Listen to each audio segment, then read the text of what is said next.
പച്ചക്കറികളും നിത്യജീവിതത്തിൽ ഒഴിവാക്കാനാവില്ല. ഇവ ശരീരത്തിന് പലതരത്തിലുള്ള ഗുണങ്ങളാണ് നൽകുന്നത്. പച്ചക്കറികളിൽ മിക്കതും വേവിച്ച് കഴിക്കുന്നതാണ് നല്ലത്. എന്നാൽ ചിലത് സാലഡുകളായി പച്ചയ്ക്ക് കഴിക്കാനും കഴിയും.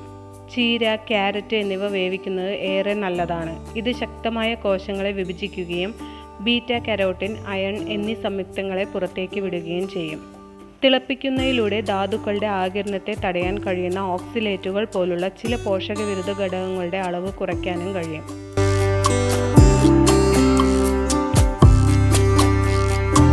കണ്ണിൻ്റെ ആരോഗ്യത്തിന് ക്യാരറ്റ് നല്ലതാണ്. ഇത് തിളപ്പിക്കുകയോ വേവിക്കുകയോ ചെയ്യുന്നത് അതിലെ കോശഭിത്തികളെ തകർക്കുന്നു.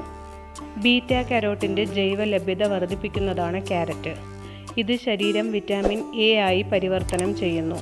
രോഗപ്രതിരോധ ശേഷി വർദ്ധിപ്പിക്കാനും ക്യാരറ്റ് സഹായിക്കുന്നു.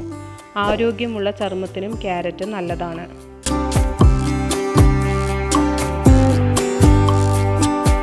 ചീരയിൽ ഇരുമ്പ്, കാൽസ്യം എന്നിവ ധാരാളമായി അടങ്ങിയിട്ടുണ്ട്. എല്ലുകളുടെ ആരോഗ്യം പ്രോത്സാഹിപ്പിക്കാനും വിളർച്ച തടയാനും ചീര ബെസ്റ്റാണ്. ചീര തിളപ്പിക്കുന്നത് ഓക്സാലിക് ആസിഡിനെ കുറയ്ക്കുന്നു. ഇത് കാൽസ്യം, ഇരുമ്പ് എന്നിവയുടെ ആഗിരണത്തെ തടസ്സപ്പെടുത്തും.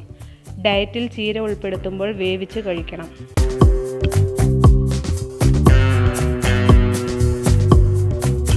ബീട്രൂട്ടിൽ ഫോളേറ്റ് അടങ്ങിയിട്ടുണ്ട്.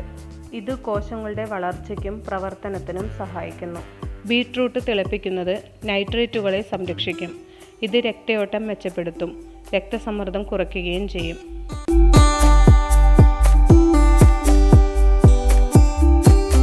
തക്കാളി ചർമ്മത്തിനും ആരോഗ്യത്തിനും ഏറെ മികച്ചതാണ്. ഹൃദയം, തലച്ചോർ, കുടലുകൾ എന്നിവയ്ക്കും തക്കാളി കഴിക്കുന്നത് ഏറെ നല്ലതാണ്. തക്കാളി തിളപ്പിക്കുന്നത് ശക്തമായ ആൻറ്റി ഓക്സിഡൻ്റായ ലൈക്കോപ്പിൻ്റെ ലഭ്യത വർദ്ധിപ്പിക്കും. ഇത് വിട്ടുമാറാത്ത രോഗങ്ങളുടെ സാധ്യത കൂട്ടും.